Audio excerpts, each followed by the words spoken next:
The concierge humiliated a black guest, completely unaware that he was standing before a billionaire capable of destroying his career and the hotel's reputation. What happened next will surprise even the most seasoned observers, but let's start from the very beginning. Eric Holmes stepped into the grand lobby of the five-star hotel, immediately feeling the weight of the stares directed at him.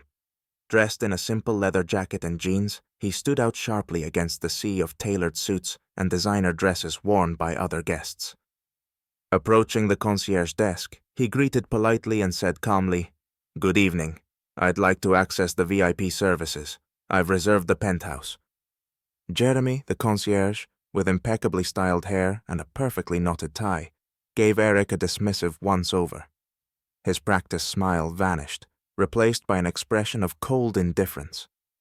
"Sorry, sir, but such services are reserved for premium-level guests," he replied, his tone dripping with veiled sarcasm. "Perhaps it would be better for you to check in at the front desk." "I already have a reservation," Eric responded, his tone steady as he handed over his passport. Jeremy made no move to verify the document, sparing it only a fleeting glance. "I think there's been a mistake. Penthouse suites aren't available for just anyone.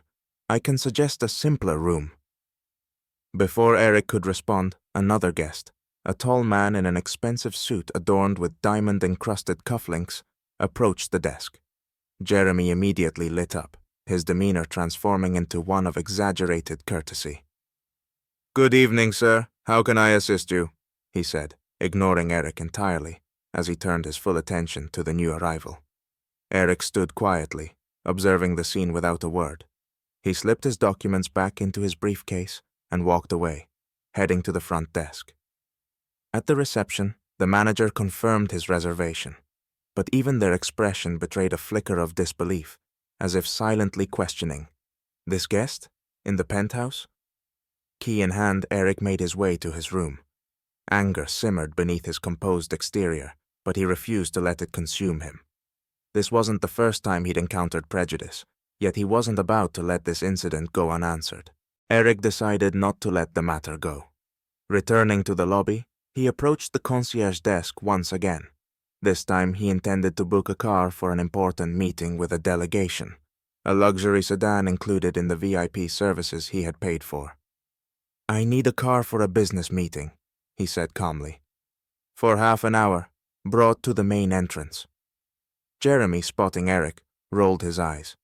He deliberately picked up a notebook, flipped through it theatrically, and replied curtly, "I'm sorry, but we don't have any vehicles available. Perhaps you should try calling a local taxi." "A car is included in the services I've already paid for," Eric reminded him, keeping his tone steady. Jeremy smirked. "Those services aren't always available. Surely you understand that priority goes to important clients." At that moment, a white couple approached the desk, a woman in an evening gown and her husband in a tailored suit. They asked to book a car to a restaurant. Jeremy, smiling warmly, replied immediately, "Of course, sir. A Lexus will be ready for you in 10 minutes. Eric silently watched the exchange as the couple thanked Jeremy and walked away.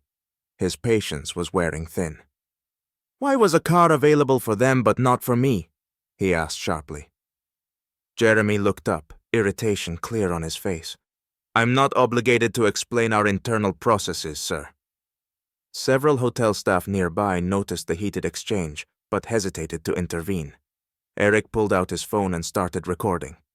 "Please repeat why, as a paying client, I'm being denied a service I've already paid for," he asked. Jeremy frowned, but didn't answer. Before he could respond, the hotel manager arrived, drawn by the raised voices. "What's going on here?" the manager asked sternly. Eric turned to face him. "Your employee has repeatedly denied me the services I paid for. Is it because of how I look, or is there another reason?" The manager hesitated, glancing around at the gathering crowd of curious guests. He quickly assured Eric that the issue would be resolved, but Jeremy scoffed audibly and muttered under his breath, "These people are always making something up." The comment made Eric pause. He stopped the recording and locked eyes with Jeremy. You've just confirmed that this isn't a misunderstanding. Thank you for your honesty." With that, Eric turned and walked toward the elevator, knowing that this was just the beginning of a fight he would not back down from. Returning to his penthouse, Eric felt the weight of the moment. This wasn't just another instance of discrimination. It was a pivotal opportunity to act. He uploaded the video he had recorded to his personal social media accounts, accompanying it with a brief caption. "When paid services are denied for unofficial reasons, bias is alive, even in the finest hotels." The video quickly gained traction. Comments poured in, with users expressing outrage and sharing their own experiences with discrimination. Within hours, the post went viral, and a hashtag featuring the hotel's name began trending. Public anger surged, with calls for accountability, boycotts, and prominent activists joining the conversation. The next morning, Eric woke up to a barrage of calls from journalists. One reporter from a major news channel requested an interview to cover the unfolding situation. Eric agreed and arranged to meet with the press in the hotel lobby. Meanwhile, the hotel's management was in damage control mode. The manager contacted Eric, desperate to defuse the growing scandal. "We deeply regret what happened, Mr. Holmes. Please accept our sincerest apologies. We're prepared to offer you complimentary accommodations, full access to our services, and even a full refund for your stay." "Thank you, but apologies won't change anything," Eric replied firmly. "This isn't about me personally. It's about the culture you've allowed to thrive in your hotel." The manager hesitated, realizing the gravity of the situation. But Eric had made it clear that this incident had outgrown being a private matter. By noon, the lobby was buzzing with journalists, hotel guests, and even staff who had caught wind of the controversy. Standing in the center of the room, Eric calmly recounted his experience, detailing the insults and dismissive behavior from Jeremy. He emphasized that such incidents couldn't be overlooked because they reflected a broader systemic issue affecting many more people than just himself. The hotel's leadership tried to regain control. The general manager stepped forward with a formal statement, issuing an apology and promising an internal investigation. However, this attempt to placate the crowd only fueled more anger, especially when journalists began asking pointed questions about systemic discrimination within the hotel. Wrapping up his comments, Eric declared, "We live in a world where these situations persist because people remain silent, but I won't stay silent." His words were met with applause from the crowd. Online, the story continued to gain momentum, inspiring more discussions and amplifying the calls for change. Eric knew this was just the beginning, but the first step had been taken. The next day, Eric's story made national headlines. Journalists dissected his video, experts debated systemic discrimination, and social media was flooded with hundreds of posts recounting the bias Black customers had faced in elite establishments. Feeling the mounting public pressure, the hotel's management urgently called for a meeting with Eric.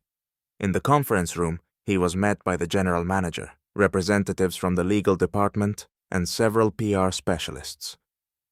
"We've conducted an immediate investigation," the general manager began, "and we want to sincerely apologize for the unacceptable behavior of our employee. He is no longer employed at our hotel." "That's a step in the right direction," Eric replied. "But firing one person isn't enough. The problem goes much deeper. We're prepared to review our policies and implement staff training programs," the manager continued. "We deeply regret that this happened, and we want to use this incident as an opportunity to improve." Eric listened, but pressed further. "Training is important, but I want you to go further. Make a public acknowledgement of your mistakes and a transparent commitment to combating discrimination. If you truly want to change, start with a comprehensive report on how your hotel handles such complaints." The management team agreed, pledging to publish a detailed action plan. Meanwhile, at the concierge desk, another drama was unfolding. Jeremy, fired the same day, sat on a nearby bench with his head down. He had already seen his name circulating on social media and realized his career in the hospitality industry was over. As Eric walked past, Jeremy looked up. "Mr. Holmes, I want to apologize," he said, his voice trembling. I was wrong. I'm sorry. Eric paused and looked at him. You made a mistake. But the real question is what you'll do next. Apologies mean nothing if they don't lead to change. Jeremy seemed to reflect on those words, but Eric had already moved on. He headed toward the journalists, waiting for him at the exit. Today, I'm not just a customer, he said to the cameras. I'm a voice for everyone who faces injustice. We're not asking for special treatment. We're demanding equality. His speech earned a wave of applause from the room and overwhelming support online. In the end, the hotel announced a new zero-tolerance policy for discrimination and pledged to work with anti-racist organizations to ensure lasting change. Back in his penthouse, Eric felt a sense of relief.